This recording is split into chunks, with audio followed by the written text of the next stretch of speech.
Un niño tiene que aprender una gran cantidad de cosas a lo largo de toda su vida hasta llegar a hacerse adulto y hasta que se pueda decir de él que sabe todo lo necesario para vivir, ¿verdad?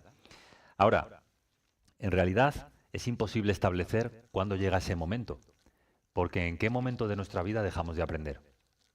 Es una constante, estamos siempre, continuamente estamos aprendiendo nuevas cosas, cosas útiles, necesarias para la vida. Y se puede hacer una analogía con la vida cristiana, porque en la vida cristiana sabemos que al creer en Cristo Jesús, nacemos como nuevas criaturas y nacemos a una vida nueva, sin relación con la de antes. Y es como si tuviésemos que aprender a vivir de nuevo, ¿no? Como si tuviésemos que aprender todas las cosas como un niño va aprendiendo y va progresando. Ahora, ¿cuál es la dificultad? Pues que para alguien que nace de nuevo, como adulto, no solamente tiene que aprender a vivir de una manera nueva, sino que tiene que desaprender lo que había aprendido antes, ¿no? Tiene que deshacerse de pensamientos engañosos, tiene que deshacerse de actitudes y obras incorrectas y tiene que ser revestido, tiene que avanzar en una vida que, como digo, es nueva, es todo nuevo, ¿no? Y nos introducimos en una parte de la epístola en la que el apóstol Pablo se ocupa de esto, ¿no? Todos aquellos que han conocido al Señor Jesucristo tienen que andar en novedad de vida, tienen que vivir de otra manera, de una manera nueva. Y leemos la porción de hoy en el capítulo 4 de la carta a los Efesios, versículos 17 a 21. Dice así la palabra del Señor. Esto pues digo y requiero en el Señor, que ya no andéis como los otros gentiles que andan en la vanidad de su mente, teniendo el entendimiento entenebrecido, ajenos de la vida de Dios por la ignorancia que en ellos hay, por la dureza de su corazón, los cuales, después que perdieron toda sensibilidad, se entregaron a la lascivia para cometer con avidez toda clase de impureza. Mas vosotros no habéis aprendido así a Cristo, si en verdad le habéis oído y habéis sido por él enseñados conforme a la verdad que está en Jesús. Y el tema, el mismo tema de la nueva vida, va a continuar hasta el final del capítulo. Y más allá, también en el capítulo 5, pero lo vamos a ir dividiendo en porciones para no perder los detalles. Ahora, hay una cuestión que venía a mi mente nada más estudiar el texto, y como sabéis, siempre me gusta colocar el texto en relación a su contexto. Entonces, ¿qué hemos estado viendo anteriormente? Pues anteriormente, en la primera parte del capítulo 4, versículos 1 al 16, hemos estado hablando de los dones, hemos estado hablando de su origen, hemos estado hablando de su diversidad y hemos estado hablando de su propósito, la edificación del cuerpo de Cristo. Y también hablamos de cuál es la meta, ¿no? Hasta que todos lleguemos a la unidad de la fe y del conocimiento del Hijo de Dios. Y dice, a un varón perfecto. Esa es la meta a la que tenemos que llegar. ¿Cómo? Por el ejercicio de nuestros dones. Por el ejercicio de mi don, que da crecimiento a otros, y por el ejercicio de vuestros dones, que me da crecimiento a mí. Juntos. Ahora, sabemos que cuando el apóstol Pablo escribe sus cartas, el orden de los temas que trata no es aleatorio, no es accidental, no se pone a escribir y dice, bueno, ahora me viene esto a la mente y después me viene otra cosa y después me viene otra. No. Normalmente sus cartas siguen una estructura común. Y es que primero hace una explicación, un desarrollo de doctrinas y después hace un tratamiento pastoral de los problemas que esa congregación tiene en base a las doctrinas que has puesto.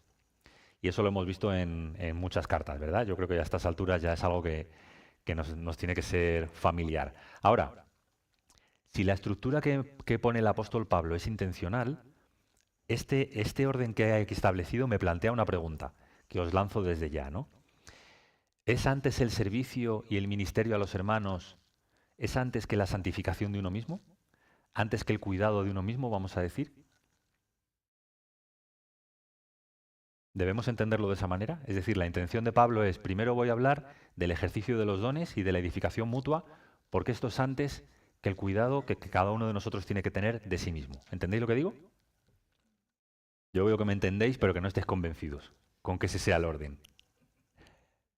¿Qué pensáis?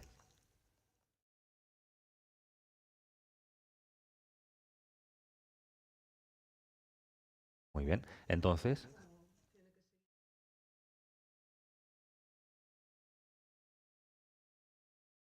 la primera opción que tenemos, muy interesante, es que es algo que va de la mano, el servirnos unos a otros y el cuidar de nuestra propia vida, lo que podríamos denominar nuestra santificación o el cuidado de nuestra santificación, son cosas que deben ir en paralelo, pero como tiene que mencionar algo antes que la otra cosa, pues menciona primero lo de la iglesia, lo de la edificación de la iglesia. Y tiene sentido, porque la meta en esta carta está puesta, o el foco está puesto sobre la iglesia, no sobre el individuo. De manera que yo creo que tiene una lógica fuerte el hecho de que lo haya hecho así, ¿no? Se está centrando en la Iglesia como la entidad, no es la entidad, como la realidad en medio de la cual Dios va a mostrar su multiforme sabiduría a los principados y a las potestades. ¿Y cómo lo va a hacer? Pues mostrando también cómo edifica esa Iglesia por medio de su multiforme gracia que nos ha dado diversos dones. Así que viene a colación, y eso es algo muy importante. Ahora, sí que quiero llamar vuestra atención, estando de acuerdo con esto que se ha dicho, con el hecho de que en otros lugares el orden que Pablo tiene en su mente parece ser el contrario. Mirad, si vamos un momento a Hechos, capítulo 20, versículo 28, me dirás, David, Hechos no lo escribió Pablo. Es verdad, no lo escribió Pablo. Pero Lucas, inspirado por el Espíritu Santo, recoge las palabras de Pablo en su despedida a los ancianos de Éfeso y les dice así en Hechos capítulo 20, versículo 28, dice, por tanto, mirad por vosotros y por todo el rebaño en que el Espíritu Santo os ha puesto por obispos, para apacentar la iglesia del Señor, la cual él ganó por su propia sangre. Entonces, os pido que notéis el orden. Mirad por vosotros, primeramente, y después por todo el rebaño sobre el que el Espíritu Santo os ha puesto por obispos para que los apacentéis con los dones que habéis recibido. Y de verdad estoy de acuerdo y creo que es importante el hecho de mantener la perspectiva de que las dos cosas deben ir juntas, pero el orden es primero por vosotros y después por el rebaño. ¿Os convence? Primera de Timoteo, capítulo 4, versículo 16. Dice la palabra del Señor, ten cuidado de ti mismo, está hablando Pablo a Timoteo, su colaborador fiel en el Evangelio. Dice, ten cuidado de ti mismo y de la doctrina. Persiste en ello, pues haciendo esto te salvarás a ti mismo y a los que te oyeren. ¿Veis otra vez el orden? Ten cuidado de ti mismo y de la doctrina. Primero, nútrete tú, primero comprende tú, primero asimila tú. Y si lo haces, esto va a ser un beneficio en primer lugar para ti mismo y para todos aquellos a los que sirvas. ¿Lo veis? Segunda de Timoteo, capítulo 2, versículo 21, y es el último que voy a leer. 2, 21, de segunda carta a Timoteo. Dice, así que si alguno se limpia de estas cosas, será instrumento para honra, santificado, útil al Señor y dispuesto para toda buena obra. ¿Y de qué cosas tendría que limpiarse? Pues a continuación dice, huye de las pasiones juveniles y sigue la justicia, la fe, el amor, etc. Pero otra vez os pido que notéis ese orden, ¿no? Si alguno se limpia de estas cosas, si alguno tiene cuidado de ser un vaso limpio, entonces será útil para servir al Señor. Ahora bien, ¿qué vemos entonces en esta secuencia? Pues creo que vemos una verdad bastante lógica, pero que tenemos que recordar, ¿no? Y es que para poder enseñar a caminar a otros, primero tenemos que caminar nosotros, ¿verdad? Para poder enseñar a otros verdades importantes, valiosas, sustanciales, para poder servirles mayormente en dones que tienen que ver con la enseñanza, primeramente tenemos que estar enseñados nosotros, ¿no? Tenemos que haber sido enseñados nosotros. Quizá esto no se aplica tanto a otra serie de dones, y en cualquier caso, sí quiero hacer ahora un comentario en relación a lo que ha dicho nuestra hermana Ana. Y es lo siguiente. Cuidado, porque si esperamos a estar nosotros en perfecto orden antes de servir a otros, ¿cuándo vamos a servir? ¿A los 99? ¿El último día? Claro, no puede ser. Entonces, el Señor no espera de nosotros perfección. No espera que hayamos llegado a un desarrollo pleno y a una madurez plena antes de poder servir a otros, sino que creo que al mismo tiempo las dos cosas deben ir juntas. Pero la idea es que debemos estar ocupándonos en nuestra propia santificación, en nuestro propio caminar, en nuestra edificación personal, si lo quieres llamar así, a fin de poder edificar a otros. Como se le dice a Timoteo, ¿no? Cuídate de ti y entonces podrás cuidar a otros. Hay un libro muy interesante del puritano Richard Baxter que se titula, o traducido al castellano, es El pastor renovado. Y ese capítulo en el que habla de estos textos que he citado, el de Hechos 20 sobre todo, dice que cómo puede un pastor cuidar de otros si no se alimenta a sí mismo, ¿no? Si no se ocupa de sí mismo, si no tiene... Y me pareció algo interesante, algo curioso que se puede extrapolar a todos nosotros. Ahora, entonces, esta es la primera cuestión que quería dejar aquí, ¿no? Y puedes decir, bueno, no muy práctico. Bueno, pero es importante entenderlo. El hecho de que haya hablado primero del ministerio y de la edificación que nos debemos los unos a los otros y después del cuidado personal no implica que ese sea el orden. Implica que ese es el orden lógico en función de los temas que Pablo tiene en la mente, pero no es el orden que vemos en otros lugares, ¿no? Y lo vamos a dejar ahí. Ahora, comienza nuestro texto diciendo, volvemos a Hechos, capítulo 4, comienza diciendo, esto pues digo y requiero en el Señor. 2 puntos. Que ya no andéis como los otros gentiles que andan en la vanidad de su mente. Y me llamó la atención esta palabra requiero. Esto digo y requiero. Otras versiones, por ejemplo la Biblia de las Américas, es bastante más suave porque dice esto digo y afirmo juntamente con el Señor. Y la Nueva Versión Internacional es más solemne que la Biblia de las Américas, pero más suave que la Reina Valera, cuando dice esto digo y les insisto en el Señor. La más fuerte, la traducción más fuerte es esta que emplea la Reina Valera. Esto digo y requiero. ¿Qué es un requisito?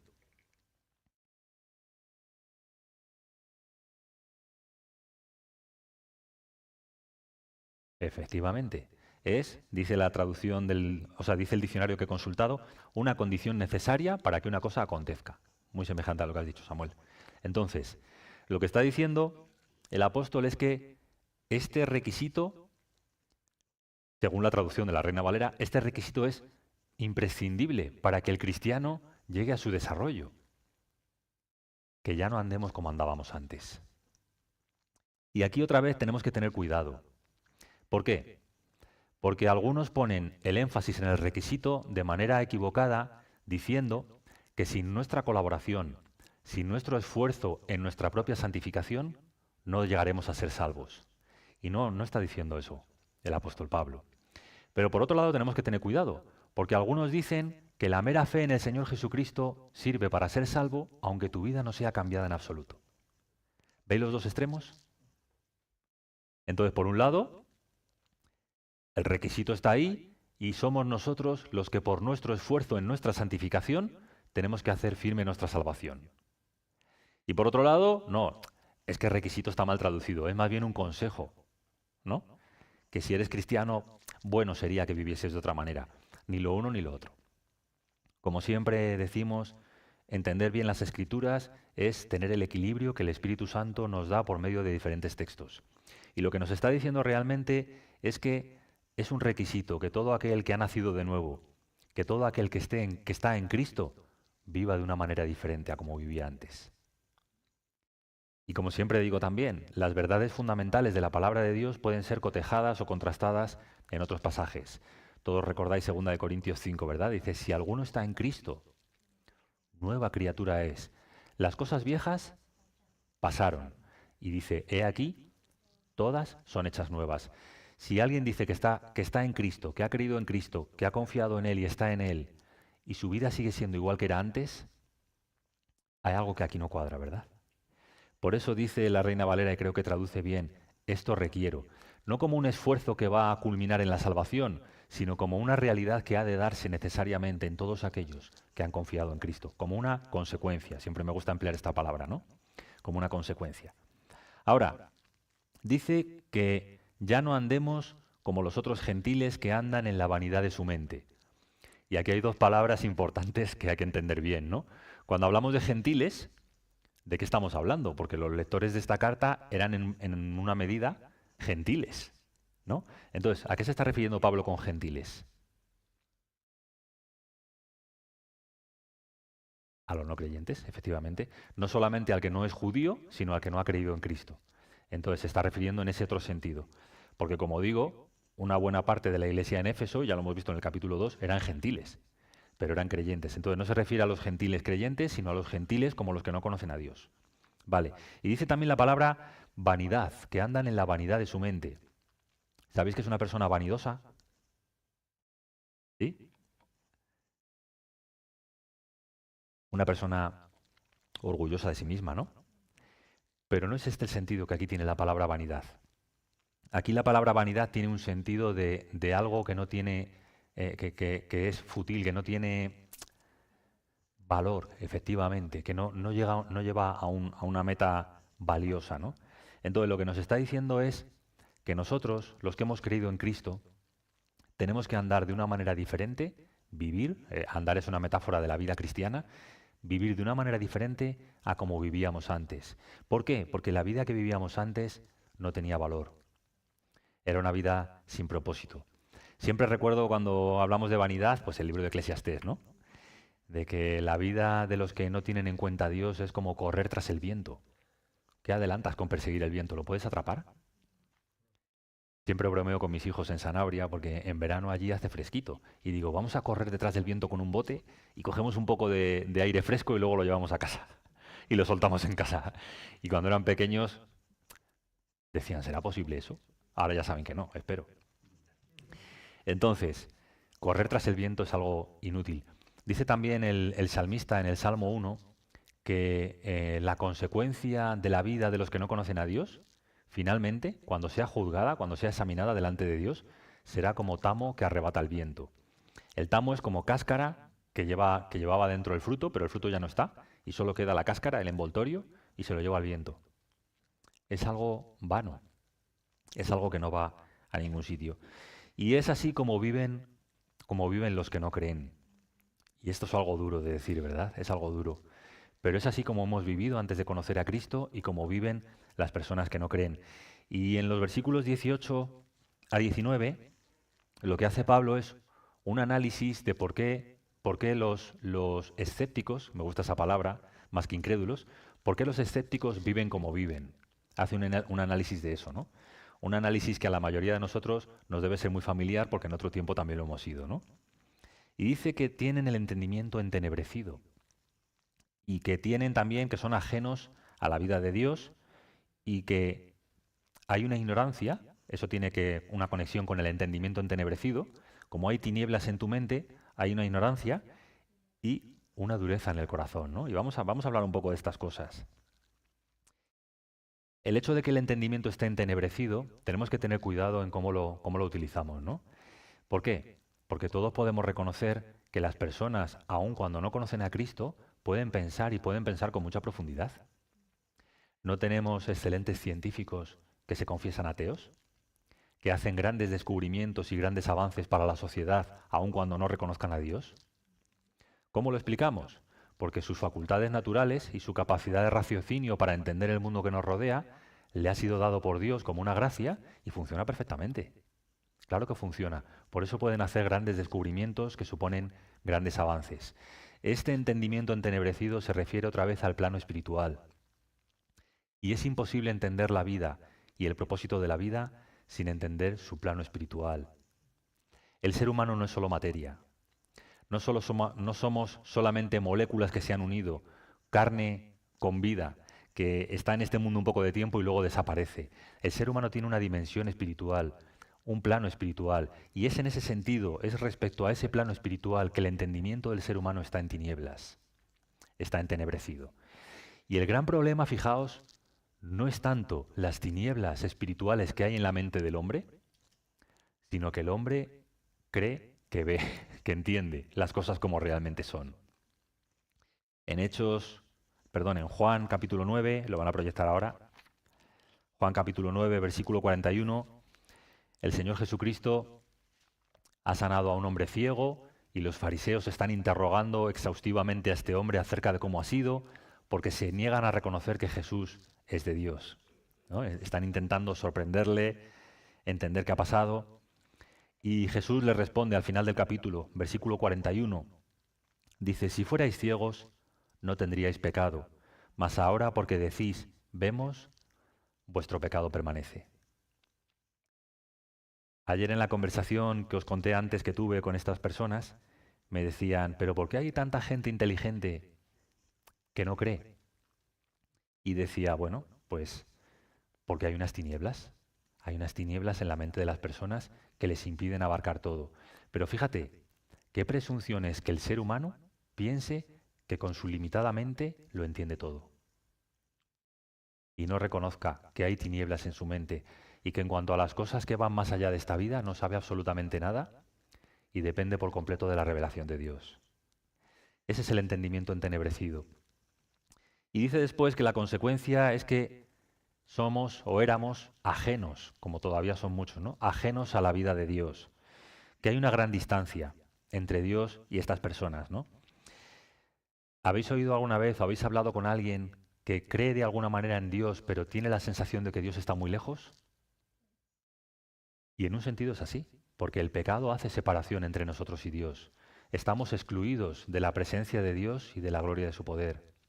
Y al mismo tiempo es cierto que Dios está muy cerca de todos aquellos que son contritos de corazón, ¿no? Y humildes de corazón.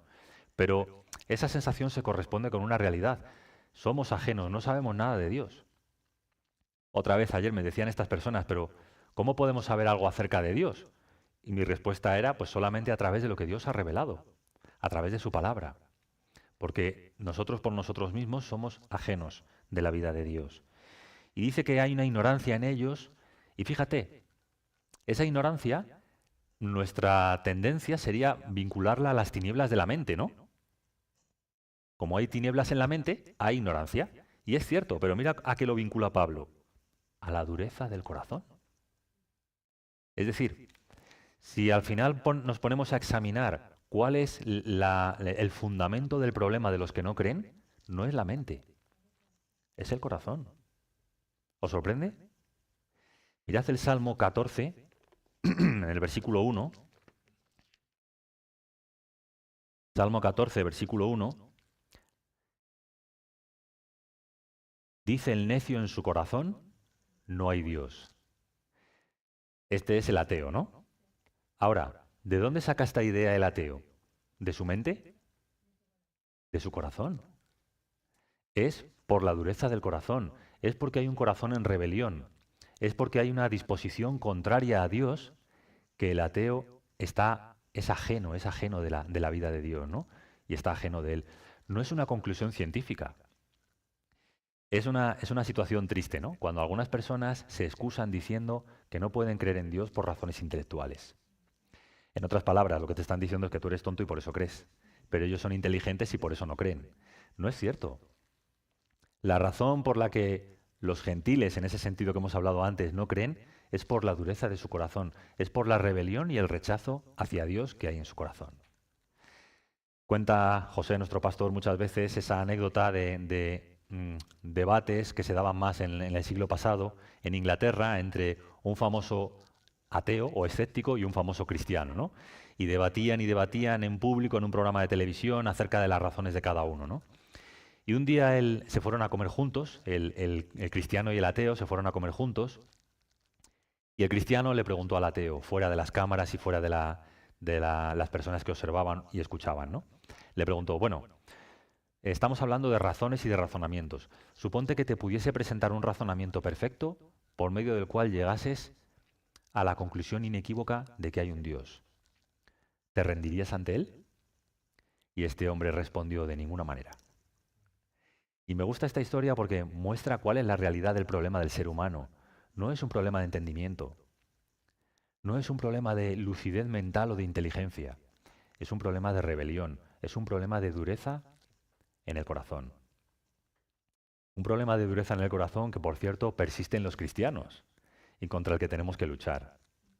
¿Te resulta fácil todos los días ir a la palabra de Dios y descubrir cuál es su voluntad para ti y vivir de acuerdo a su voluntad? A mí no. No. Y tenemos esa invitación en el Salmo 73 que dice que no seamos como el cabestro o como el mulo, que para que se acerquen a ti tienes que tirar de ellos de la cuerda, ¿no? Que seamos dóciles, que vayamos al Señor. Vale. Así que esta es la presentación, volvemos a nuestro texto en Efesios, esta es la presentación que el apóstol Pablo hace de los gentiles y de por qué viven como viven. ¿Y cuál es la consecuencia? Pues sí, en su mente hay tinieblas, son ajenos de la vida de Dios, hay ignorancia causada por la dureza de su corazón, y por eso viven como viven. Y dice el versículo 19, los cuales, después que perdieron toda sensibilidad, se entregaron a la lascivia para cometer con avidez toda clase de impureza. Y aquí, hermanos, hay que hacer una aclaración, ¿verdad? Creo que es justo. Y es que no todas las personas que rechazan a Dios viven sumidos en la depravación y en el pecado, no es así. Hay personas que rechazan a Dios por las razones que sean, pero que procuran vivir una vida de virtud moral y de elevada moral. Y todos conocemos a personas así, ¿no? Entonces debemos pensar más bien que el apóstol Pablo está pensando en el mundo de su época, ¿no? En el mundo pagano de su época y en la mayoría de las personas. Incluso en tiempo del apóstol Pablo estaban aquellos que seguían la filosofía del estoicismo y aquellos que seguían a los epicúreos y que eran personas que buscaban la virtud. No eran cristianos, no eran personas que conocían a Jesucristo, pero buscaban la virtud y procuraban vivir de una manera virtuosa, ¿no? Entonces, no todos los ateos, no todos los escépticos, si prefieres esa palabra, viven de una manera depravada y se comportan como está diciendo aquí el apóstol, ¿no? Pero este es un cuadro general de la humanidad en el paganismo. Y ese cuadro que nos dice, lo mismo que en Romanos 1, ¿no? Que perdieron toda sensibilidad y que se entregaron a la lascivia para cometer con avidez toda clase de impureza. Y no es tan extraño hoy, ¿verdad? Este cuadro no resulta tan extraño hoy también en algunas personas. Ahora, este perdieron toda sensibilidad es traducido por un comentarista llamado Moule, no sé cómo se pronuncia. Fijaos cómo lo traduce. Perdieron la sensibilidad como superaron el dolor. ¿No os llama la atención? Y es que las primeras veces que uno peca contra Dios, incluso también si ha tenido una educación religiosa, esto lo sabemos, ¿no? Hay una conciencia que nos dice que Dios está ahí y que nos va a juzgar, que un día nos va a juzgar. Y esa conciencia nos acusa cuando hacemos algo malo. Es la ley de Dios escrita en los corazones, dice Pablo en la carta a los romanos. Y esa ley está en realidad incluso en el corazón de los más ateos. Y las primeras veces que tú contradices tu conciencia hay una punzada de dolor. Hay una sensación de que te estás metiendo por un mal camino. Pero dice Moule, dice cuando superaron el dolor. Cuando la conciencia se cauterizó y dejó de acusarte, entonces ya no hay freno. Entonces ya con avidez te entregas a toda clase de impureza, ¿no? Y así hemos vivido algunos antes de estar en Cristo. Pues probando, ¿no? A ver si en los excesos, a ver si en los placeres, a ver si en todo lo que se nos antojase podíamos dar con el sentido de la vida y con una felicidad plena. Y no era así. Dice también William Hendrickson, creo que no hay un estudio en el que no haga una cita, ¿no? a este comentarista, dice, en algún tiempo, en lejanas épocas, sus antecesores habían recibido la revelación especial de Dios, pero la habían rechazado. Habían transcurrido muchos siglos, y ahora sus distantes descendientes estaban sofocando aún la luz de la revelación general de Dios en la naturaleza y en la conciencia, con nefastos resultados.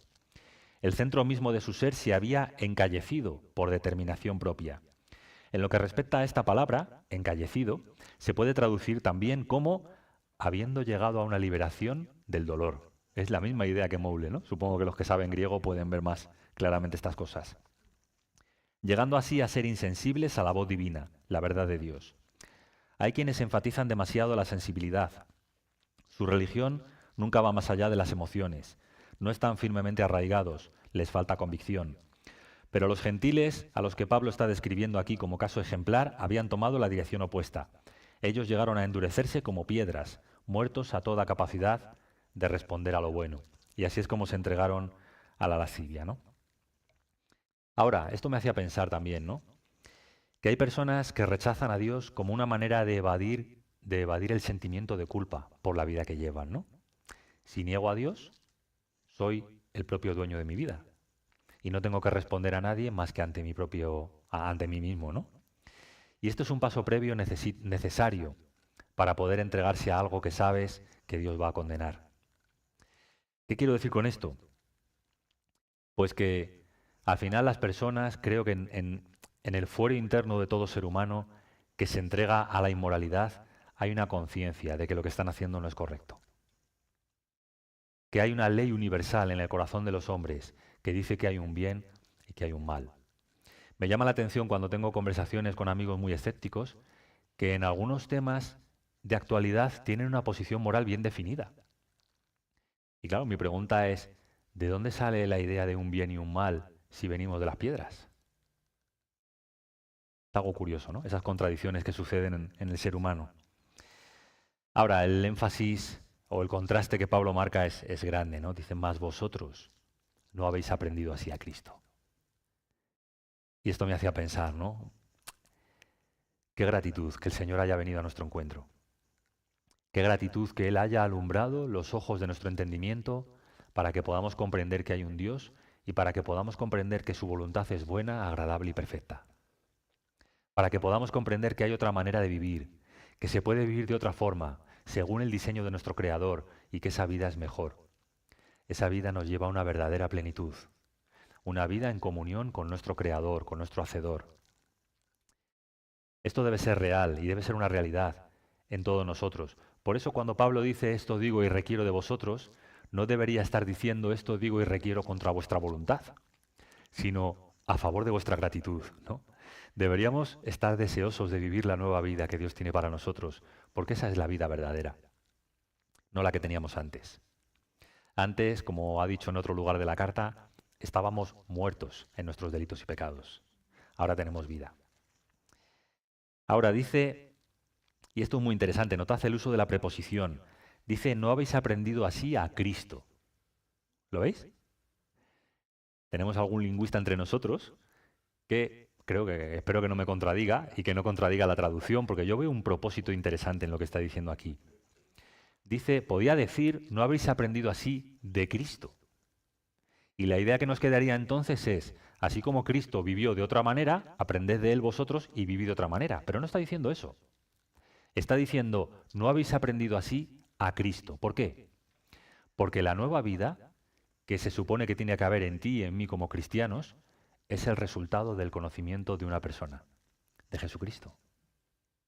Y si no has conocido a Jesucristo, aprender aquí es sinónimo de conocer. Si no has conocido a Jesucristo, si no has conocido su corazón, su gracia, su perdón, si no has conocido su buena voluntad, no puedes vivir de acuerdo a ella. Ese es el paso previo. Por eso también se equivocan aquellos cristianos que consideran la misión de su vida que los paganos vivan como si fuesen cristianos. Esto es imposible. No podemos hacer que la sociedad viva según los valores cristianos, porque para vivir según la ética cristiana y para vivir la clase de vida que agrada a Dios, hay que tener un corazón nuevo y hay que tener el Espíritu Santo. Las personas no viven así por un ejercicio de su voluntad. Las personas que viven de esta manera es porque la gracia del Señor los ha transformado, lo que llamamos la conversión. Y es a partir de un nuevo corazón y es a partir del Espíritu de Dios morando en nosotros que podemos vivir según el Señor requiere. Entender esto es fundamental. Por eso os animo, hermanos, no perdáis tiempo en debates eternos con personas que no creen en Cristo acerca de cómo deben vivir. Predicadles a Cristo. Predicadles la gracia y el perdón de los pecados por medio del sacrificio de Cristo. Porque si no cambia el corazón, si no cambia lo de dentro, lo de fuera, ¿de qué sirve que cambie? No tiene sentido. Dice, si en verdad le habéis oído. Y esto también es interesante, ¿no? Porque la versión castellana parece poner una sombra de duda, ¿no? Dice, ¿pero le habéis oído o no? Pero otra vez la mejor traducción dice, pues ciertamente le habéis oído. Es decir, no está expresando una duda, sino una certeza. Ya que hemos oído al Señor Jesús, vivamos de acuerdo a lo que hemos oído de Él, ¿no? Vivamos de acuerdo a la verdad que está en Él. Así que este es el orden que otra vez establece aquí con las preposiciones. Dice la primera, no habéis aprendido así a Cristo, y luego dice que hemos sido por Él enseñados conforme a la verdad que está en Jesús. Y esta es la idea. Primero lo conocemos a Él y después somos enseñados por la verdad que hay en Él para vivir de otra manera. Y es importante insistir en ello, ¿no? Conocer a Cristo es conocer la verdad, que está encarnada en su propia persona y que está también incluida en su enseñanza. Sin conocerle a Él, no podemos vivir en la verdad. Es la idea que creo que tiene que quedarnos claro. El conocimiento de Cristo es antes que la imitación de Cristo. Y lo segundo es imposible sin lo primero. Ahora, ¿merece la pena vivir la clase de vida que Dios nos propone? ¿Merece la pena, y estoy adelantándome a lo que vamos a ver después, ¿no? En el resto del capítulo, ¿merece la pena vivir de acuerdo a estas instrucciones concretas que el apóstol nos va a dar, guiado por el Espíritu Santo? ¿Merece la pena tomar la cruz y seguir a Cristo? Pues para muchos escépticos, claramente no. Esto es algo que no merece la pena, porque la vida cristiana es demasiado sacrificada. Les parece un yugo demasiado pesado. Les parece que es es un continuo coartar nuestra libertad para hacer lo que nos apetece y para hacer lo que le apetece a otro. Así es como conciben muchas personas la vida cristiana, ¿no? Ah, tú eres cristiano, es decir, los domingos tienes que estar donde no querrías estar, ¿no? Ah, tú eres cristiano, tienes que hacer en tu vida cosas que tú no querrías hacer, pero que te ves obligado a fin de que algún día te vaya bien. Claro, este es el concepto que muchas personas tienen de la vida cristiana, ¿no? Concepto por el cual creo que la Iglesia ha sido culpable muchas veces, ¿no? Por transmitir esta idea acerca del cristianismo. Pero claro, no es así no es así como lo estamos entendiendo en esta carta, ¿no? Pensaba en dos respuestas para aquellos que piensan, y ojalá alguno lo esté escuchando estas palabras, aquellos que piensan que la vida cristiana es un yugo insoportable. Primera respuesta, ¿no es duro vivir sin esperanza? ¿No es duro vivir pensando que todo lo que tenemos es el aquí y el ahora y que cuando partamos de este mundo no hay nada? ¿No es peor aún viviendo tratando de negar que hay un Dios que un día nos va a juzgar y que cuando nos juzgue vamos a salir culpables? Porque detrás de la risa burlona de muchos escépticos hay temor. Hay temor de que estén equivocados y de que estén negando lo que en su conciencia está tan claro y de que finalmente se van a encontrar lo que no quieren encontrarse. Por eso, otra vez nos recuerda José muchas veces, ¿no? Cuando las personas nos dicen, no, pero que hay un cielo y que hay una vida mejor después de esta y que vas a recibir consuelo y paz eternos, eso es lo que a ti te gustaría. A lo cual se puede responder, y que no hay un Dios y que no hay un juicio y no hay una condenación es lo que te gustaría a ti. Pero acerca de las verdades espirituales, el ser humano está en tinieblas. Acerca de lo que hay más allá de esta vida, dependemos por completo de la revelación que Dios nos da en su palabra. Y la palabra da por sentado que hay un Dios, ¿verdad? Ni siquiera hay una demostración. Hay un Dios que hizo los cielos y la tierra, el mar y lo que en ellos hay. Y nosotros somos obra de sus manos. Y ese Dios que nos ha hecho a su imagen y semejanza, nos ha hecho como seres morales, capaces de distinguir entre el bien y el mal. Y por supuesto un día nos va a pedir responsabilidad moral. Pero ¿cuál es la segunda cosa que le diría a un escéptico que piensa que la vida cristiana es demasiado pesada? Le diría que ese Dios es maravilloso. Es un Dios lleno de gracia.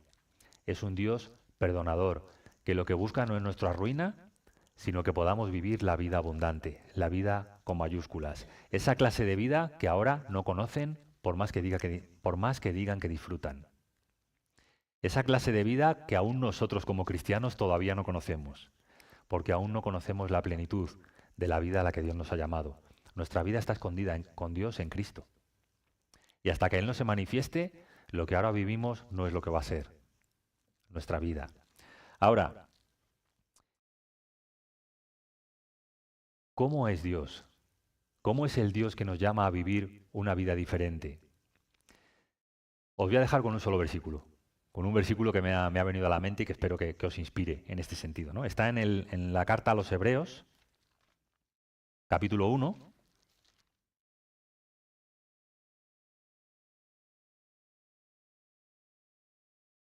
versículo 9. Hebreos 1, 9. Está hablando acerca del Hijo de Dios encarnado. Y dice el versículo 9, has amado la justicia y aborrecido la maldad. Si hay algo que caracteriza a Jesucristo, el Hijo de Dios, es su amor por la justicia y su aborrecimiento de la maldad. Es decir, su capacidad para vivir la clase de vida que Dios quiere que vivamos. ¿No es esto lo que Dios quiere para nosotros? Que amemos la justicia y que aborrezcamos la maldad, que nos apartemos del mal. Eso quiere Dios para nosotros.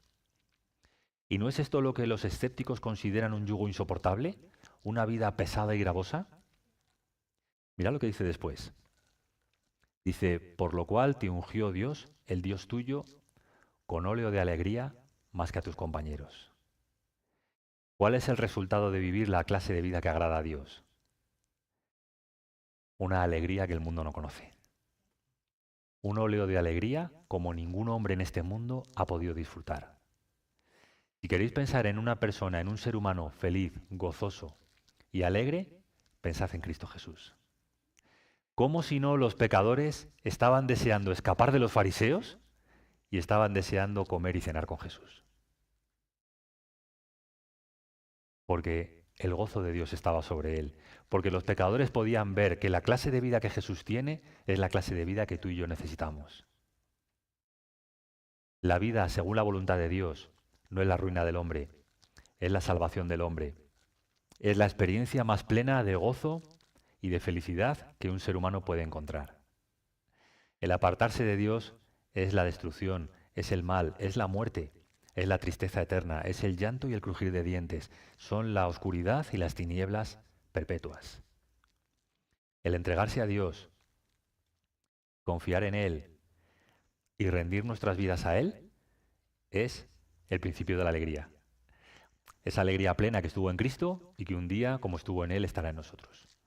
Pues que el Señor nos anime a considerar que el requisito de Dios para nosotros no es un yugo oneroso, como sí lo es el pecado, sino que es verdaderamente el principio de la libertad. Amén.